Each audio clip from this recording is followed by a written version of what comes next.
Hello everybody, my name's Deirdre Mortell. I'm CEO of Rethink Ireland and it's a pleasure to be here with you this morning. I've been asked to say a few words about how social innovation can change a region, can bring people together around a common purpose to build and improve their region, their town, their neighbourhood, their community, their parish, whatever that might be. And also, how can it bring people together around peace building? And of course, the answers to that are as long as a piece of string, but I won't unwind the whole ball of string today, you'll be glad to know. So maybe can I just start for a moment and say, what's Rethink Ireland anyway, and what's it got to do with social innovation? So Rethink Ireland is an organisation that was created by the Irish government about 5 years ago now, with the purpose of both stimulating philanthropy in order to do good works in communities, but also to support the growth of social innovation in Ireland. And what's social innovation anyway? You probably wonder. So we think social innovation is many things, and you can read all the definitions you like, but we believe that social innovation is finding innovative solutions to critical social issues in our communities. And we all know that all our communities have loads of critical social issues, but even more in the middle and as we hopefully come out of COVID-19 period. So there's no lack of issues for us to try and sort out. And I think we all know that, but particularly around the border. And we think social innovation has a real role to play. So what we do is we raise money from donors. That money is matched by the Irish government through our dormant accounts funds, and particularly through the Department of Rural and Community Development. And you've already heard from Andrew Ford from that department just before me.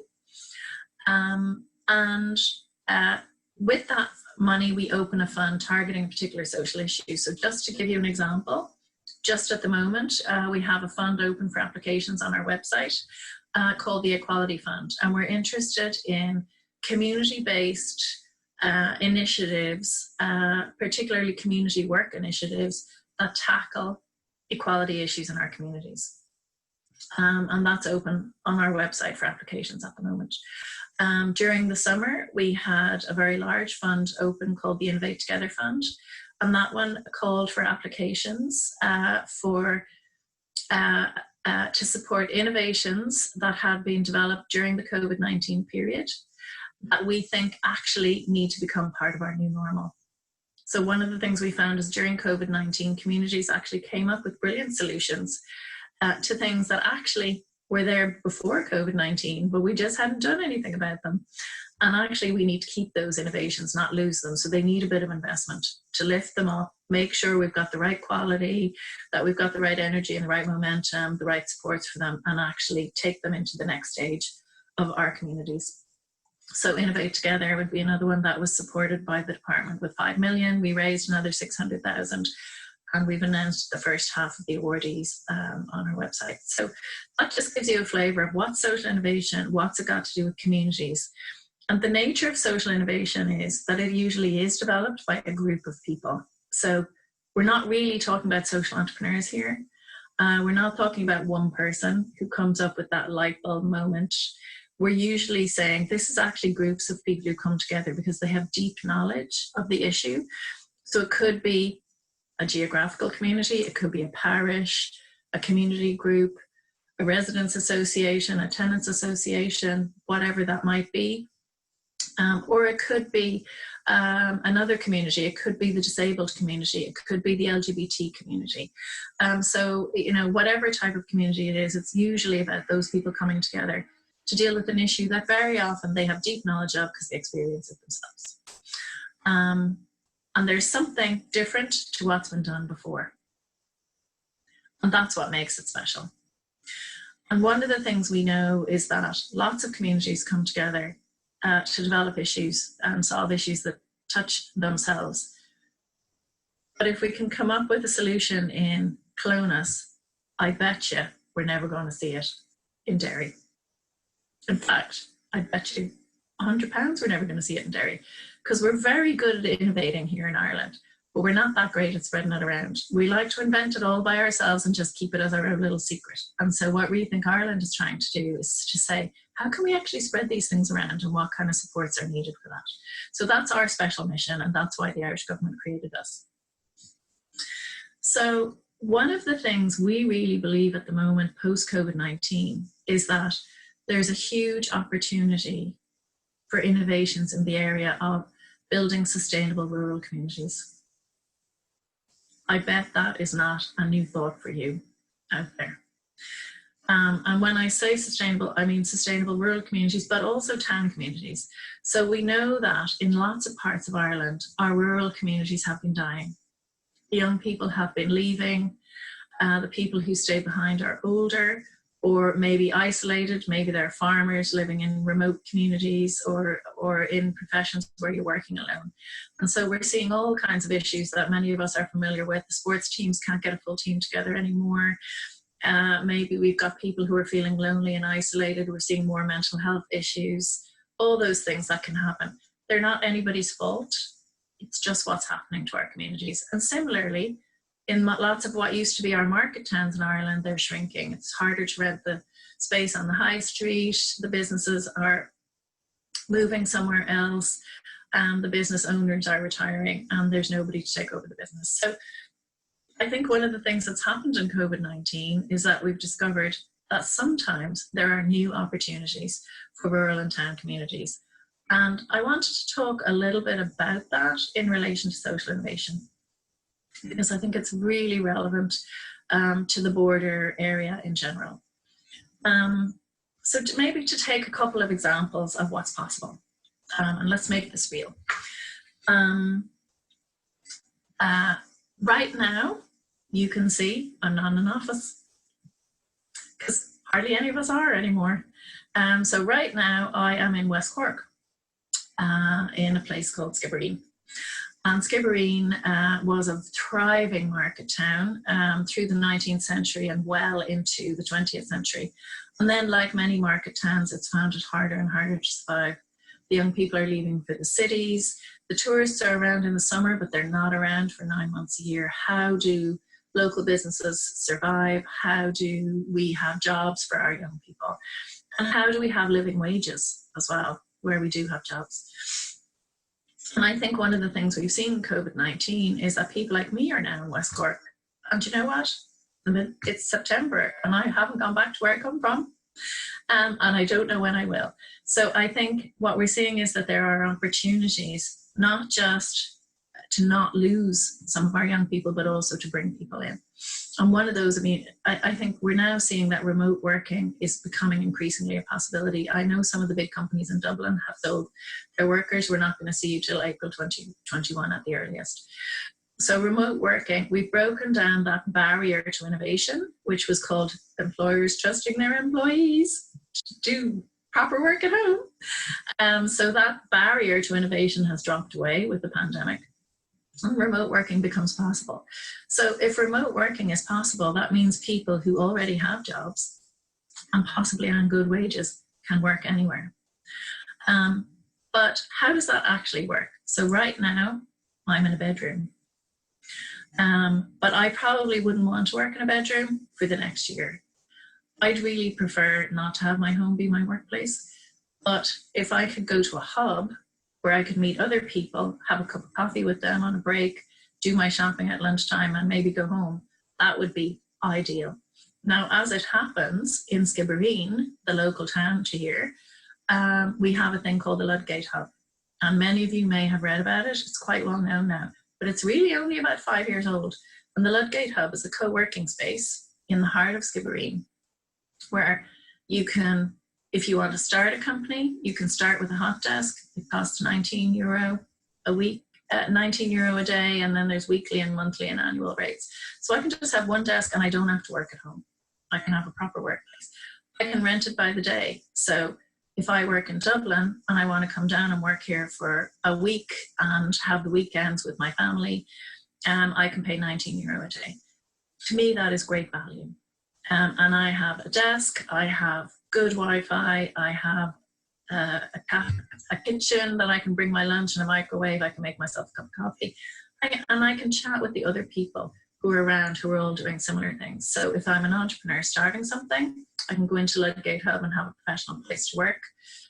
But if I already have a job and I just need a co-working space, that's fine for me too. The Ludgate Hub has absolutely re-energized Skibbereen. It has brought people to work in Skibbereen who would not have come here otherwise. Some of them have jobs in Dublin or London or other places further away, but they're working out of the Ludgate Hub every day. And other people come and spend longer in West Cork because they can work there as well as holiday there. So it's kept people in Skibbereen, it's got people moving to Skibbereen, and it's created jobs in Skibbereen because it has attracted a startup community, and companies are now starting up out of the Ludgate Hub as well. So ludgatehub.ie, I think that's a great example of how a community has come together to say what's going on in our community, we need to save our community, and how can we come together. And just to give a tiny flavour of that happened, John Field, the owner of the local supermarket, Skibbereen family for generations, donated a building that he owned that was no longer used, an old cinema. He's the chair of the board. He put together a board of other people, a mixture of people who live and work in Skibbereen and people who holiday there. And together they campaigned to get good broadband into the town, because co-working spaces can't really work unless they have good broadband connectivity. They managed to persuade the government to make it Ireland's first 1 gig town. So I have better broadband in the Ludgate Hub than I have in inner city Dublin in my office. So that might not be achievable for every community in Ireland, but something like that is achievable when you come together with a common purpose. And that's a very diverse group of people who did come together. So something like that, I think, is a great example of a social innovation that has brought vibrancy back into a small market town in the west of Ireland that had lost its purpose in terms of markets, but that has found another purpose. I also wanted to talk to you about a different social innovation that's less than a year old. They have just hired their first employee. In fact, they've hired their first employee from my team, so I'm just barely forgiving them for that. They're called Grow Remote. So Grow Remote has started in Galway in the west of Ireland.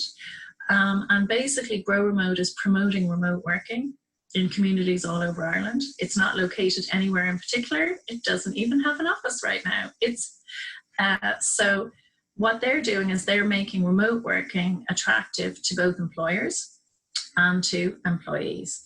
So for example, you may have heard of Shopify.